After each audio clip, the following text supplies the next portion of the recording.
Bueno, pues nada, muchas gracias a quienes hacen esto posible, el foro, desde luego, felicidades y gracias al Centro Victoria y a la red TDT.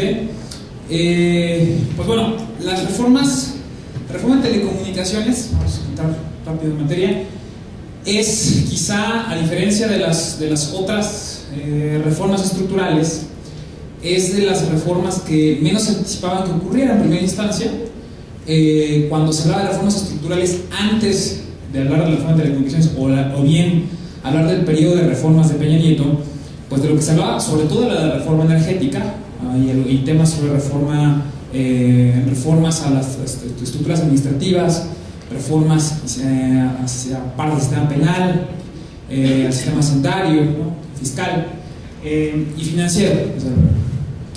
La reforma de telecomunicaciones llegó hasta donde sabemos, y por esto, por decir reforma en telecomunicaciones, me refiero a la reforma constitucional que se hizo en 2013. De esa reforma, de luego, se derivó una ley reglamentaria, la Ley Federal de Telecomunicaciones y Radiodifusión, que entró en vigencia a partir de agosto de 2014.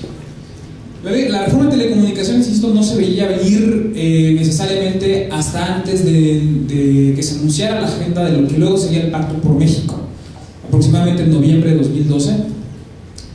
Y de acuerdo a estos personajes que empujaron el Pacto por México en finales de 2012, la reforma de telecomunicaciones era una condición o una precondición para lo que después sería el resto de agendas de reformas.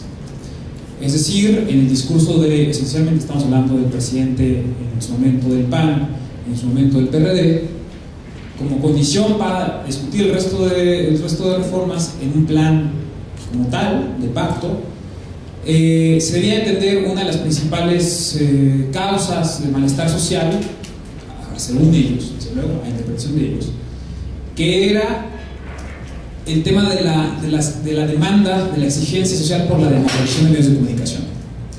En el movimiento de 32 hubo esa demanda, entre otras, por la democratización de medios, y de alguna manera hubo momentos en los cuales el movimiento 32 definió en mayor o menor medida lo que sería la primera transición en esa ruta, en esa aspiración de la democratización de medios de comunicación. Y específicamente hizo un documento, el documento de exigencias mínimas, publicado en noviembre de 2012, muy pocos días antes, de hecho, de que se concretara o se denunciara que vendría el Pacto por México, que no tenía ese nombre en ese momento. Y en ese documento de exigencias mínimas se planteaban 12 puntos, entre los cuales en ese momento se veían pues bastante lejanos esos puntos realmente. Puntos tales como la necesidad de tener un órgano regulador, es decir, un órgano, una instancia dentro del gobierno que fuera autónoma del presidente de la República, en tanto que la concentración de lo que se llama el insumo esencial para estos temas de la radiodifusión, de la radio y la televisión, pues es la concesión de la explotación del bien. Es un bien de la nación, el espectro radioeléctrico, que además tiene el hecho de que se agota, es decir, es escaso, tal como el agua, tal como el petróleo, las minas. El espectro radioeléctrico es escaso, pero no se agota, en el sentido de que se puede saturar el espectro, hay una cantidad más o menos definida, dependiendo del modelo tecnológico que se maneje, hay una cantidad definida de estaciones de radio o estaciones de televisión que puedes tener en un lugar específico. Y esa cantidad máxima de posibles estaciones de radio y televisión, pues lo que hace es que cuando hablamos del juego de cómo la presidencia de la República de manera sistemática tiene un matrimonio con el poder televisivo o las familias del oligopolio radiofónico, pues ha sido precisamente por la capacidad que tiene el Poder Ejecutivo de soltar o retirar, la amenaza de retirar, la explotación de la concesión de esa banda de frecuencia que da servicios de radio o servicios de televisión. Entonces, una de las demandas del 132 esencialmente era esa, era el retirarle ese poder al presidente y tener un órgano autónomo constitucional, cosa que en ese momento incluso la Asociación Mexicana de Derecho a la Información consideraba deseable pero imposible, ¿no? la discusión estaba ahí, por ejemplo.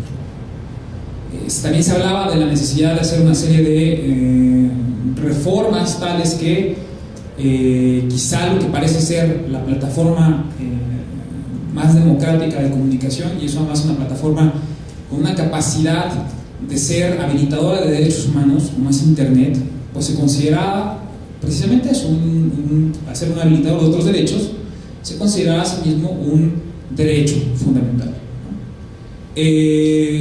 Estaba planteado por parte del 52 y una serie de condiciones en la prestación de servicio que permitieran, estoy hablando de Internet, que permitieran que Internet siguiera siendo un espacio libre, un espacio sin censura, ¿no? Muy entrecomillado, desde luego, pero predominantemente sin censura, y mucho más democrático que el acceso a la radio y la televisión, ¿no?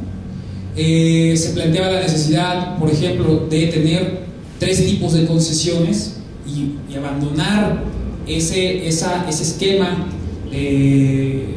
discriminatorio que había entre concesiones y permisos.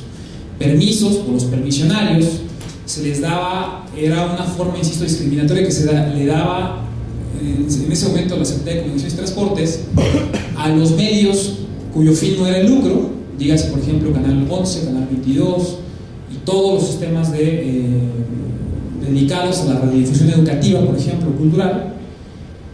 Y es un esquema en el cual, de manera sistemática, la CIRT y estos clubes empresariales del monopolio, o duopolio, o del oligopolio, imponían a este tipo de comunicación cuyo fin no es el lucro, pues.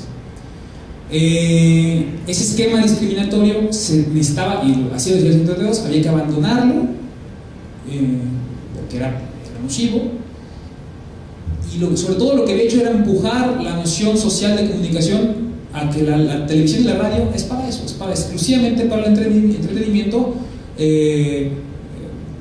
guiado por el ánimo de lucro, ¿no? Es decir, y estar condenados a contenidos basura era pues un destino que no se puede escapar. Entonces se plantea la necesidad de que existan 3 tipos de concesiones: las concesiones de uso desde luego privado, ¿no? O comercial, como una especie de concesión tal cual, que también las concesiones de uso social, comunitario e indígena fueran otro elemento, ¿no? Con las mismas características y posibilidades que las concesiones de uso comercial, y las concesiones de uso público.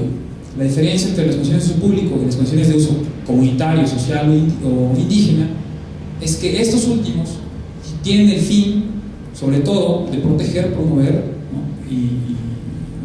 Promover identidades, usos sobre las comunidades que están arrogándose esta concesión. Es decir, si hablamos de que comunidades indígenas que hacen uso de este tipo de concesión, lo que buscarían es preservar su identidad, promover su cultura, ¿no? Protegerla a través de estos mecanismos, de esas industrias culturales que son la radio y la televisión. A diferencia, los medios públicos no están para eso necesariamente, sino los medios públicos están para cumplir funciones que entendemos todas y todos como necesarias también en la explotación de este recurso. Es decir, hay una especie de consenso en que, además de proteger, promover entidades de pueblos y comunidades, también debería ser la red de televisión educativa, o bien promover las ciencias, la tecnología, las artes, las culturas, como una obligación de Estado, y no necesariamente solamente, de manera exclusiva, solamente para explotación de particulares. Que sí, las comunidades indígenas y las comunidades en general, o los medios sociales, son particulares para esto. Entonces, lo que estamos diciendo es que en ese momento existía la idea de que todas estas cosas, había 14 puntos, mencioné apenas 4, eran bastante lejanas, y de repente cuando se anexa como parte, de hecho como la primera reforma de la serie de reformas del Pacto por México, la reforma de telecomunicaciones, pues sí cayó como un balde de agua fría, porque es una lucha en la cual, pues, sobre todo los decanos de la comunicación, pues dicen que está entre 40 y 50 años, una lucha social para democratizar la comunicación que lleva mucho tiempo y que esencialmente empezó a acrecentarse el problema desde que se concentró o que se consolidó el matrimonio del poder televisivo con el poder político. Pasa entonces que cuando llegan los primeros borradores de lo que debería o lo que sería la reforma en telecomunicaciones, la verdad es que la reforma como tal, la reforma, insisto, a la Constitución, que me parece que esa es la trampa realmente, porque la brecha que hay entre la reforma de la Constitución y los cambios sustanciales en la vida diaria de las personas es una brecha que en medio hay un cuento de hadas, ¿no? Ese es el asunto. Se presenta una reforma de telecomunicaciones que trae cosas muy buenas, insisto, a nivel constitucional. Bueno, cosas buenas como ¿qué? Pues en primera instancia, los artículos 6 y 7 constitucional específicamente fueron reformados, específicamente el 7 constitucional se reformó a un punto en el que ese artículo 7 casi estaba intocado, no se había movido mucho desde la Constitución del 17. Es decir, pasaba aproximadamente 97 años, más o menos, en los que un artículo constitucional que buscaba mantener la libertad de expresión en un contexto muy diferente había estado, no sé, muy inamovible. Se reforma casi copiando de manera textual la parte dedicada a la libertad de expresión de la Comisión Mexicana de Derechos Humanos, lo cual pone a la Constitución mexicana en quizá de las más grandes. Otra vez, la Constitución, esto lo pongo en plástico, lo pongo en muchos corchetes, la pone quizá de las constituciones más garantistas en materia de libertad de expresión al establecer la prohibición explícita de la censura previa. Quiero decir que la censura previa no significa solamente que te revisen tu texto antes de publicar. La censura previa no significa solamente que vea la CEGOP tu programa antes de que se transmita.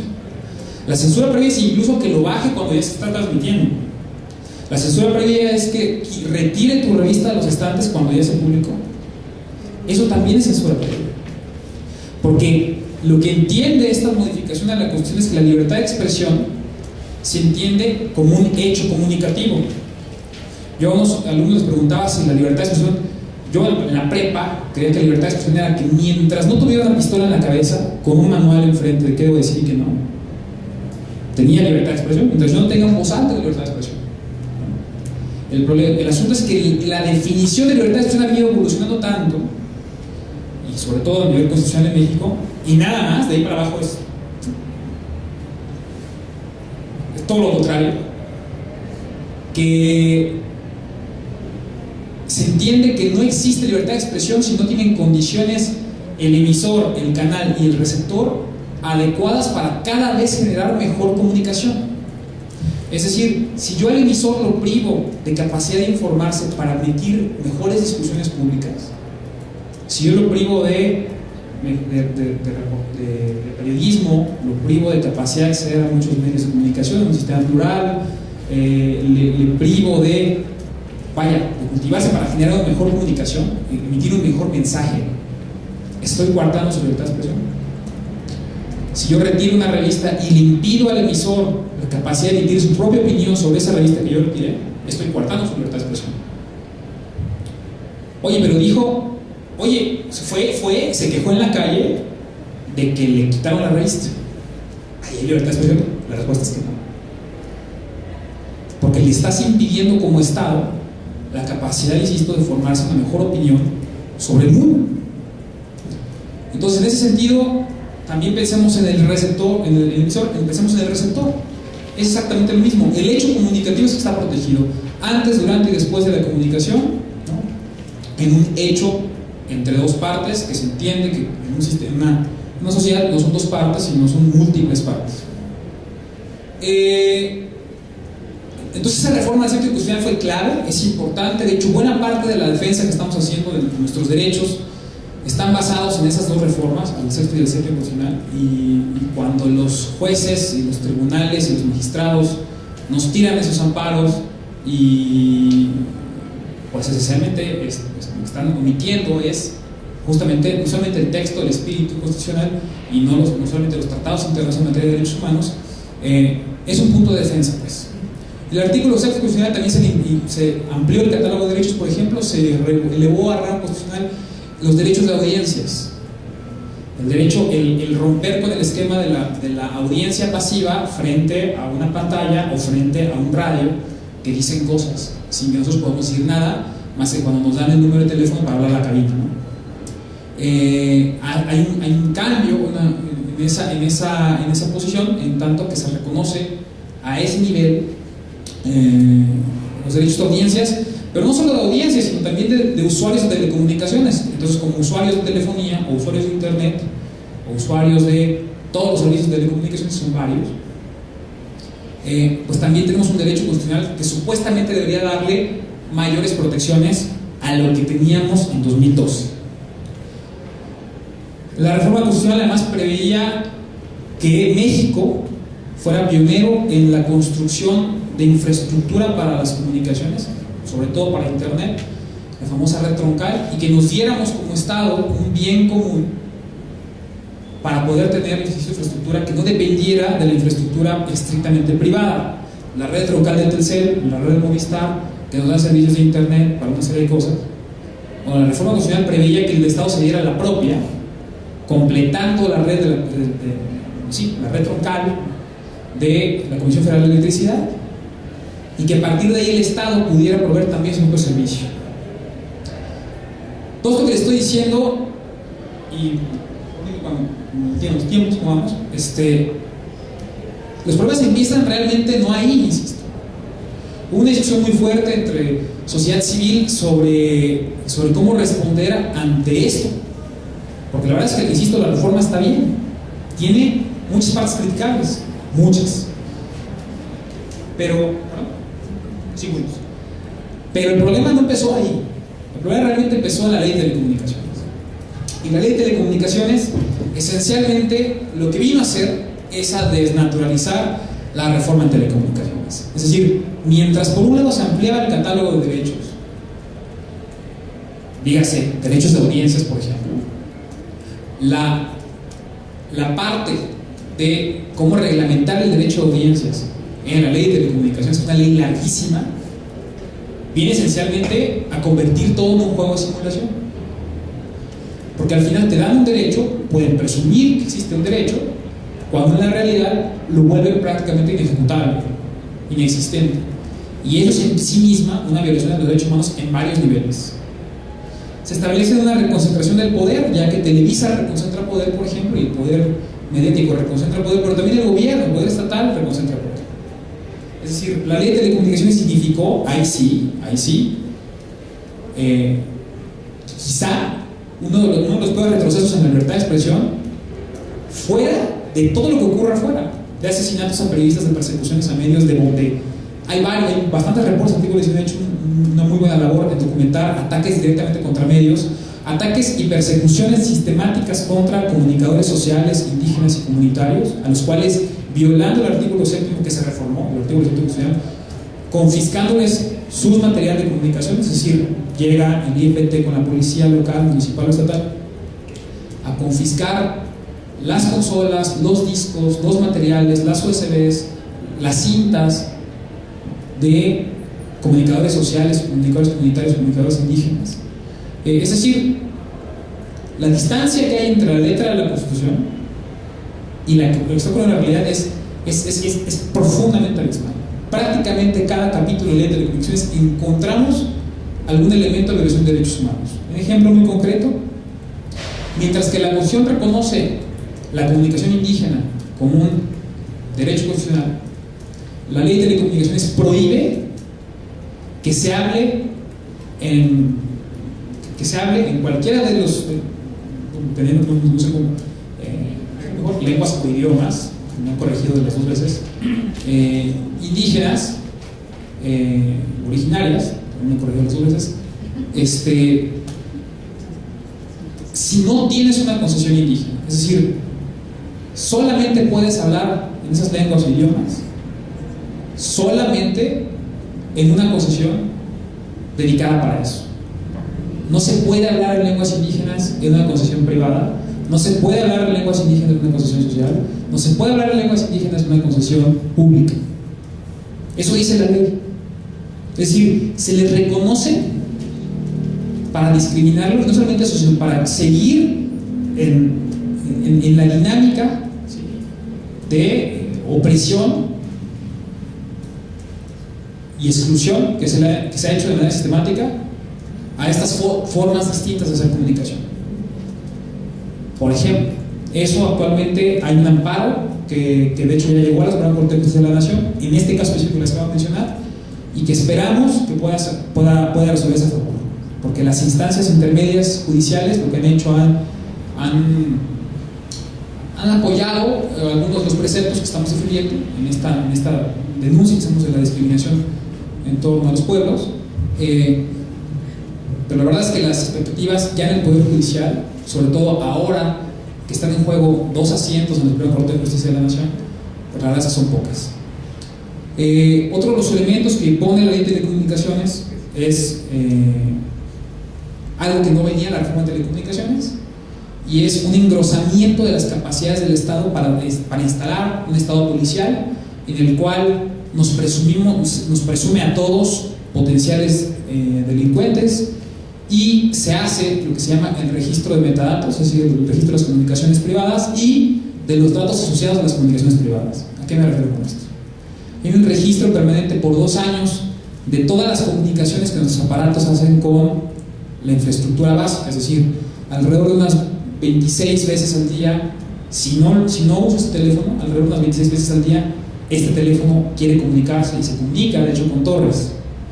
Todos los datos asociados a esa comunicación, que insisto, no fue una llamada, sino fue el contacto que hace el aparato con las redes, se guardan dando datos que dicen o podrían decir potencialmente mucho más que si grabaran nada más mi llamada. Con los metadatos, ese es el juego, que parece muy complicado, pero no, la verdad es que con los metadatos se mata gente. Así lo ha declarado, por ejemplo, distintos, específicamente un cargo oficial de la milicia estadounidense. Los drones matan gente con metadatos, los aviones no tripulados con misiles, y esos datos de comunicaciones que están siendo guardados, pues las empresas de telecomunicaciones se quejaron, aludiendo exceso de costos, no por nuestros derechos, pero de momento también está detenido producto de un amparo, que también esperamos que llegue a la Corte. ¿Qué hace que ya llegó a la Corte, perdón, y esperemos que se haga bien? Vamos a ver. ¿Qué hacen estos datos? Lo que hacen esencialmente es tener un registro completo de dónde estamos en todo momento, a quién le llamamos, cuáles son los domicilios de las personas, para qué, es decir, datos que van más allá de lo necesario siquiera para ofrecer el servicio, no tiene nada que ver con ofrecer el servicio. Con estos datos se pueden de hecho deducir no solamente nuestras afiliaciones políticas, se puede deducir no solamente nuestra vida sexual, no solamente se puede deducir nuestro estado de salud, ¿no?, que son elementos de nuestra vida que legítimamente tenemos el derecho de hacer que el Estado no sepa, o que sepa cuando nosotros así dispongamos. Y esto que puede parecer abiertamente o grandilocuente o exagerado, pues no fue así. En el mismo momento en que el Senado mexicano, en el Congreso, discutía la ley de telecomunicaciones, al mismo tiempo el Tribunal de Justicia de la Unión Europea declaraba inválidas 2 directivas en materia de retención de datos por considerar que era incompatible la democracia con la certeza de saberse vigilado. Hay una diferencia entre creerse vigilado y saberse vigilado. El saberse vigilado hace que de manera sistemática tomemos decisiones que son legítimas en un Estado democrático y decidimos no hacerlas justamente por creerlos vigilados. Cada vez que no te mando una foto, mejor te la digo después, o no te la digo por acá, mejor te la digo después, o mejor tomo otra ruta, quizá más peligrosa, quizá más compleja, porque de irme por acá generaría un patrón, quizá no voy a este médico, o sí, o cada vez que tomamos decisiones que son legítimas, evitamos tomar decisiones que son legítimas por el miedo a saberse vigilado, y eso es diferente. Si la sumamos en el colectivo cotidiano de todas las personas, no es un ambiente democrático.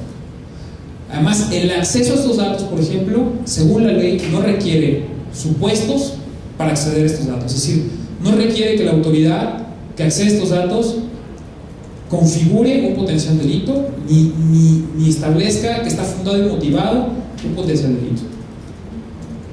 No lo necesita. No necesita justificarlo ante un juez, de hecho. Los jueces, todo el Poder Judicial, según la ley, no van a estar enterados nunca del acceso de las autoridades a estos datos. Es más, el hecho de que los concesionarios, digamos, Telcel, Movistar, AT&T, hablen sobre esos accesos, les supondría sanciones a ellos, o que se nieguen, les supondría sanciones a ellos.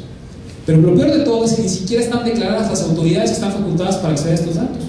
Es decir, y es real esto, el vicepresidente regulatorio de Movistar en México mencionó en una reunión de empresarios, poquito después de la separación de los 43, lo dijo, si a mí Abarca o el secretario de, el director de la policía de Iguala me pidiera los datos de las comunicaciones de todos ustedes, refiriéndose a sus cuates empresarios, yo se los tendría que dar. Y es la verdad, está obligado a dárselos. No solamente estoy hablando del director de la policía de Iguala, de Cocula, estoy hablando del procurador de Veracruz, el procurador de Puebla. ¿A quién les gusta más? Sin tener jamás que rendir cuentas, sin que haya transparencia, sin que haya contrapesos para cualquier tipo de acceso a esos datos. Y eso es muy preocupante. De momento está hasta cierto punto detenido, por supuesto que también hay un litigio en contra de esto, en la Corte, hay amparos de distintos ciudadanos que decidieron presentar acciones legales en contra de esto, y el momento ya está en la Corte. La mala noticia es que llegó a la sala más conservadora y esperamos que la discusión se alargue al menos 10 años, 15 años en el sistema interamericano. En el tiempo de aquí a que tenemos algún tipo de solución en el sistema interamericano, pues las autoridades que se sienten facultadas, que son todas, para acceder a nuestros datos, los cuales nunca nos vamos a enterar, pues van a haberlo hecho mucho. Tienen todos los incentivos para hacerlo. Por último, ya con termino, la ley de telecomunicaciones tiene, y esperaría preguntas en torno a los distintos temas, porque es muy grande la ley, son más de 200 artículos. Tenemos desde que inició este sexenio, con la esperanza de que hubiera, con este recambio de esas reformas de los supuestos en materia de libertad de expresión, de los artículos 6 y 7 y todos los otros reformados de la reforma de telecomunicaciones, pues lo que hemos venido viendo es una degeneración y una cantidad de retrocesos democráticos en todos los órdenes, desde luego, ¿no? Estamos en la inocultable crisis de derechos humanos, que para muchos solamente pudo ser documentada hasta ahora, pero la verdad es que ese proceso es bastante anterior, pues, a 2015. Las iniciativas para regular distintos elementos de la protesta social, por ejemplo, la posibilidad de elegir las rutas de las marchas, la posibilidad de establecer o poder marchar en las calles a determinada hora o bajo ciertas condiciones, ha suscitado una avalancha de iniciativas legales en las cuales de momento se tienen al menos contabilizadas, estos según datos del Centro PRO, 10 a nivel general, de las cuales 4 son en Oaxaca. Se están presentando otras este año, vamos al menos 3 en el DF, Puebla, Quintana Roo y Chiapas. Varias de ellas han podido ser repelidas de algún modo, modificadas. Las iniciativas a nivel federal, por ejemplo, van desde intentos por regular las marchas, y por regular lo que queremos decir es que hay dos formas de regular para garantizar derechos, y que es posible, y regular para anularlos, que es la intención, ¿no? La intención de casi todas estas iniciativas, en las cuales también el Frente para la Libertad de Expresión y de hecho la manifestación ha hecho un gran trabajo en no solamente documentar estas iniciativas, sino también combatirlas a nivel legal, y de hecho probablemente aquí se haya mencionado mucho más que eso. El asunto sobre la intención de la regresión democrática, en este caso sería una regresión autoritaria, de tapar todos los posibles huecos de disidencia. Insisto, no le es exclusiva la comunicación, no le es exclusiva la libertad de expresión, está en todos los demás órdenes, y para ello un botón. El domingo pasado, y con esto termino, se finalizó lo que serían las negociaciones, una ronda de 7 años informales, 5 años formales, de lo que se llama el TPP, que es el Acuerdo Transpacífico, que es un acuerdo comercial que involucra a 12 países, en los cuales está desde luego México, está Canadá, está Estados Unidos, Perú, Chile, Brunei, Vietnam, Japón, Australia y Nueva Zelanda, cuyos, que de aprobarse el Senado mexicano, Peña Nieto lo va a firmar, es mi duda, que de aprobar el Senado mexicano, pues significaría la mayor zona comercial en términos de volumen que se tiene a la fecha, es decir, el mayor tratado comercial que hay. ¿Qué significa para nosotros? Significa esencialmente pues una modificación, desde luego, al sistema de libre comercio que tiene México, pero más allá de eso, ¿qué significa para los derechos humanos?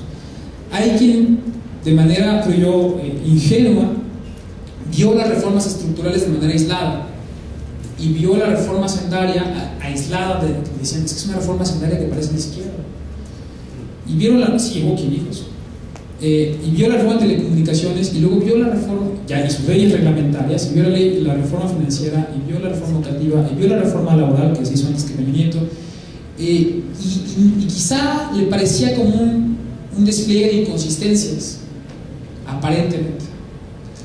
El TPP, de los pocos capítulos que conocemos 4 de un total de 30 capítulos, y de los cuales solamente conocemos un capítulo finalizado a través de filtraciones en Wikileaks. Lo que vendría a hacer es darle sentido a esas reformas. Chile tomó la ruta de aprobar tratados de libre comercio con los 11 países involucrados, además de Chile, y es la ruta que siguió para hacer irreversible el camino a esa zona de libre comercio. Lo que hizo el poder político en México fue aprobar reformas estructurales para hacer irreversible, al menos en cierto grado, la entrada hasta la zona económica. Cuando sepamos el conjunto del texto ya consolidado del TPP, los 30 capítulos, podremos tener una mejor idea precisamente de hacia dónde o en qué medida esa tarea que se hizo previa, ¿no? Hicieron previa para entrar a esta zona económica, pues llegó a ciertos grados o no. De momento, lo que sabemos es que las previsiones que traen este tratado tienen 4 cosas que nos preocupan mucho. Le preocupa sobre todo a pacientes, enfermos, enfermeras, médicos, responsables, porque vendrá a encarecer de una manera sustancial todo el acceso a medicamentos, específicamente a retrasar por varios años, unos 3 años, el acceso a medicamentos genéricos. Les preocupa a quienes están involucrados en los temas de medicamentos biológicos, específicamente aquellos medicamentos dedicados a la atención de enfermedades crónico-degenerativas. Le preocupa a las personas que comen, ¿no? Por ejemplo, creo que son varias,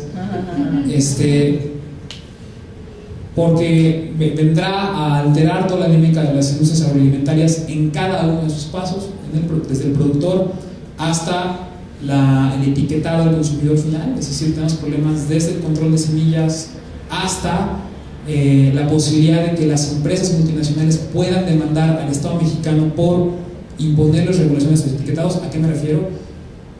Las cigarreras internacionales pueden demandar al Estado mexicano por obligarle a fumar causa cáncer.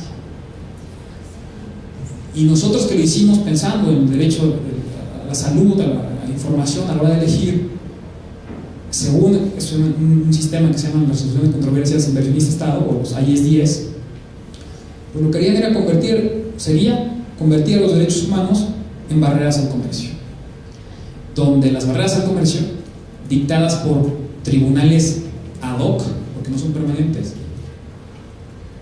pasarían encima del sistema judicial mexicano por aceptación del propio Estado mexicano. Si nosotros se pusieron a hacer impuestos a la comida chatarra o a los refrescos, previendo la salud de los niños, o se prohibió que se sigan pasando comerciales de esto mismo en la televisión, con una serie de condiciones. Esas empresas podrían quejarse ante los ISDS y de hecho tendría el Estado mexicano obligado a sanciones que retirar ese tipo de regulaciones o restricciones. En el caso de Internet, lo que haría es limitarnos en la compartición de contenidos. Hoy podemos compartir contenidos que tienen protección de derechos de autor, memes, por ejemplo, ¿no? O cualquier cosa. Podemos grabar a nuestra hija o a nuestra nieta o a nuestra sobrina bailando una canción de Disney, ¿no? Podría ocurrir, subimos el video, no estoy lucrando, no configuro ningún tipo de protección de afectación patrimonial, no pasa nada. El TPP retira este supuesto y lo que hace es que el solo hecho de compartir sin permiso del poseedor de los derechos patrimoniales de ese material configuraría un delito. Además, obligaría a las empresas de telecomunicaciones a colaborar y ser responsables legales de la posible compartición de contenidos protegidos por derecho de autor. Es decir, ¿a qué me refiero? Que Telmex sería responsable legal de que tú o yo compartamos cosas que tienen protección de derechos de autor. ¿Qué significa eso? Significa, primero, vigilancia obligada, y luego una persecución que le daría el traste a esta plataforma. El TPP tiene muchas cosas que discutir, si quiero, ahí lo voy a dejar, a ver preguntas, pero lo que quiero decir es que el TPP es la clave de lectura de las reformas, sobre todo. Ese es el punto de análisis que hay que compartir y que hay que ver que finalmente esos 5 años que se han mantenido secreta esta discusión nos estaban haciendo leer otra página, cuando el grueso del libro se discutió esencialmente de manera secreta, a espaldas de todos nosotros, y que está a punto de aprobarse en los mismos términos. Gracias.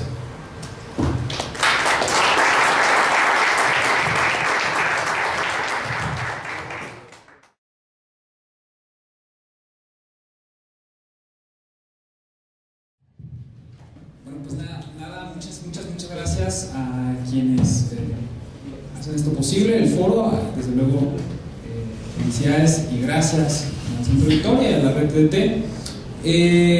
Pues bueno, la reforma de telecomunicaciones, vamos a entrar rápido en materia, es quizá, a diferencia de las otras reformas estructurales, es de las reformas que menos se anticipaban que ocurrieran en primera instancia.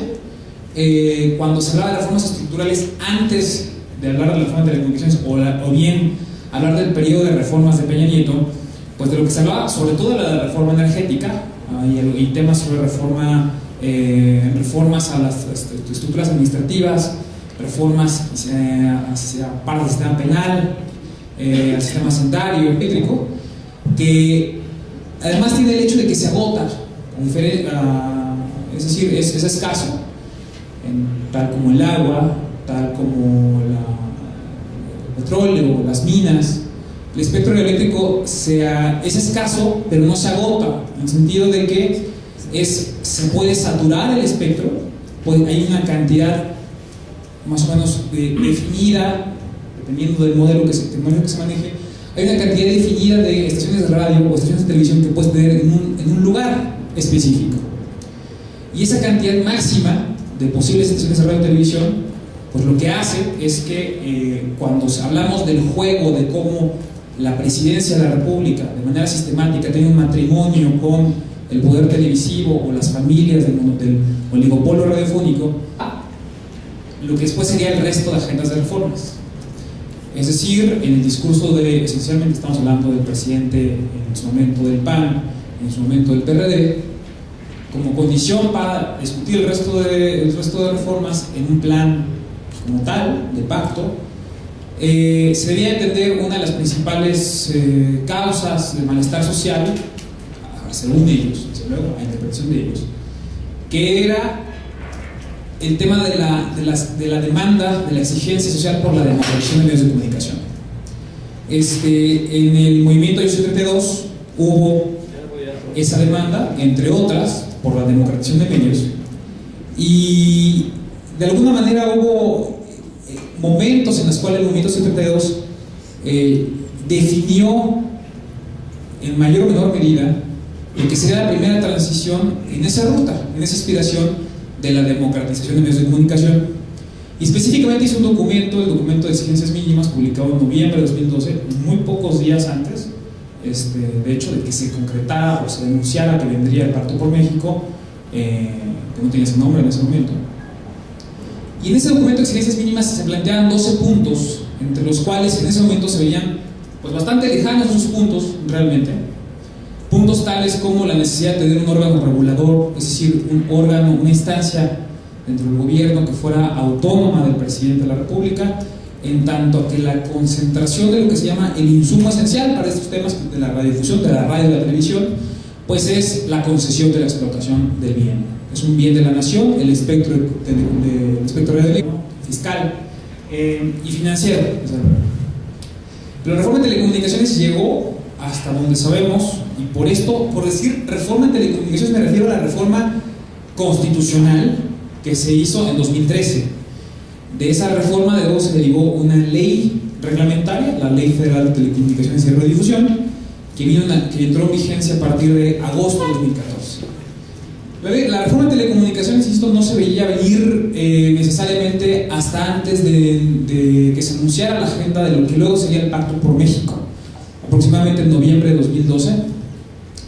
Y de acuerdo a estos personajes que empujaron el Pacto por México en finales de 2012, la reforma de telecomunicaciones era una condición o una precondición para